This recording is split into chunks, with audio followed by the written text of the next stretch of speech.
Mr.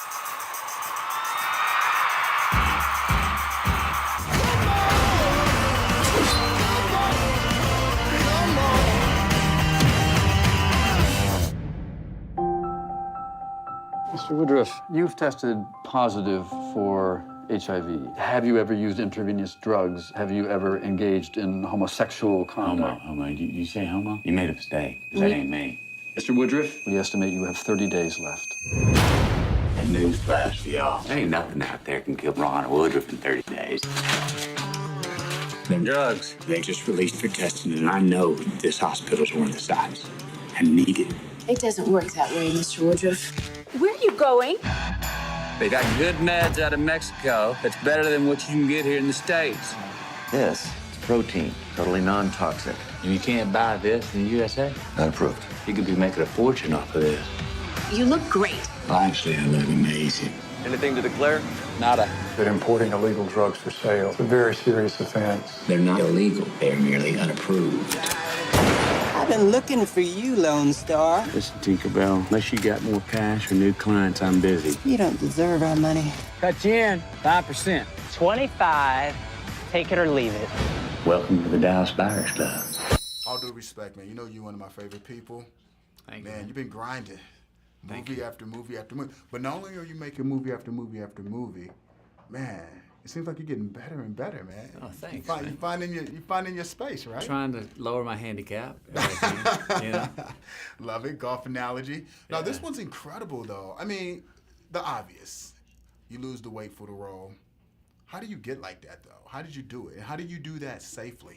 Well, you do it safely because I went and talked to 2 nutritionists. Okay. I called some people in the business who have done it before, and I got tips on how not to do it safely, how they did it wrong. Okay, okay.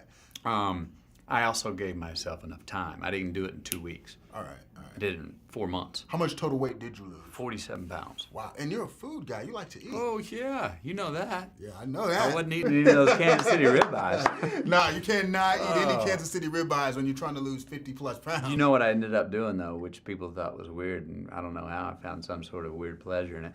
I started cooking more for my family while I was losing the weight. So all I could do is, like, I'd do those ribeyes for the family, and I'd be marinating, and I'd just be over there going, that's all I could do. Man, But that's it incredible. was, so I got on a controlled and dedication, diet. though. Yeah, well, it was right. That's my job for the role. And why not, there's just many other roles that's not, why over choreograph another role where you don't need to lose that much weight? This one was not for any effect. It was just responsibility to the man and go do it. And I got support from my family. I have controlled meals. I became a bit of a hermit. Yeah, right. I can imagine that. Which became entertaining after a while. It was but it frustrating makes for a sense, while. though, playing this guy, though. Yeah. Because did that help you get into his headspace? Well, this guy was extremely isolated, man, and became, especially after he got diagnosed with HIV, his friends and his circle around him abandoned him. And so I enjoyed the isolation. It was tough, but I enjoyed why it was tough. Okay. I enjoyed being stuck, sitting there and feeling like, when's the day gonna be over? I'm not eating, because I thought 4 hours a day I'm thinking about food, so I quit thinking about it, and so all of a sudden the day takes longer. But I had plenty of work to do. I had so much information on this guy. And I went to his family, and they shared scrapbooks and diaries and videotapes and transcripts. So you just became like a sponge. Yeah, and I sat with it, and I found it so intriguing. So it helped. I got to spend a lot of time getting ready. And boy, when we showed up, I felt like I was the master of my man. And that's the goal. Okay. To really know my man as well as possible, And there's a lot to get to know with this guy. Yes, it is. That's why people need to check this out.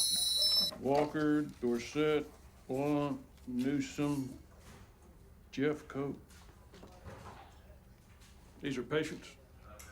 Yes, sir.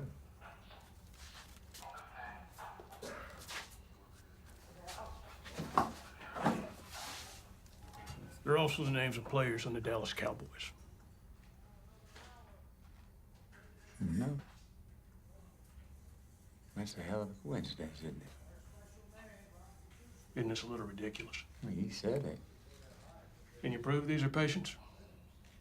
Can you prove they're not?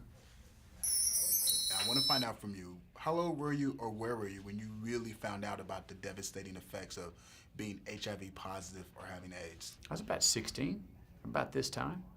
And I remember the first reaction, because you hear different things, nobody really knew where it came from. Was it a homosexual disease? No, heterosexual could get it, but wait, a heterosexual did get well. Remember, the first people that were said heterosexual people were like, well, no, there's no way. Right. They must be gay, you know. And then there was the idea, and I remember the time when Magic Johnson got it, and that was the first sort of iconic public figure. Well, that's the one that's the punch in the gut for everyone. And then there was the All-Star game, right? That's right. Karl Malone, then some people said, I don't want to play. And I remember going, boycott. And I remember going, they got a point, because we don't know. Remember, does it come from, can you get it from saliva? They're sweating? Could you get, nobody knew.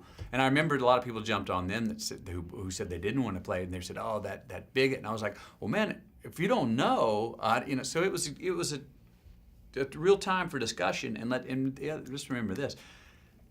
The doctors and the FDA in this time didn't know either. No one knew. No, it was brand new. You know, so Ron Woodroof is learning at the same time as they are. He noticed that, hey, they got one drug AZT they're offering to give, and I think there could be another option. I'm gonna go around them and figure it out. But I remember that going and wondering, and then there was a fear and a phobia for a long time as a heterosexual male. You know, in any kind of intimacy with any women, there was fear. You didn't know. Did you get it from kissing somebody? You did. So the ignorance was where so much of the fear came from. Well, thanks for making the movie, man, and keep killing it, man. Love you to death, baby. Thank you, man.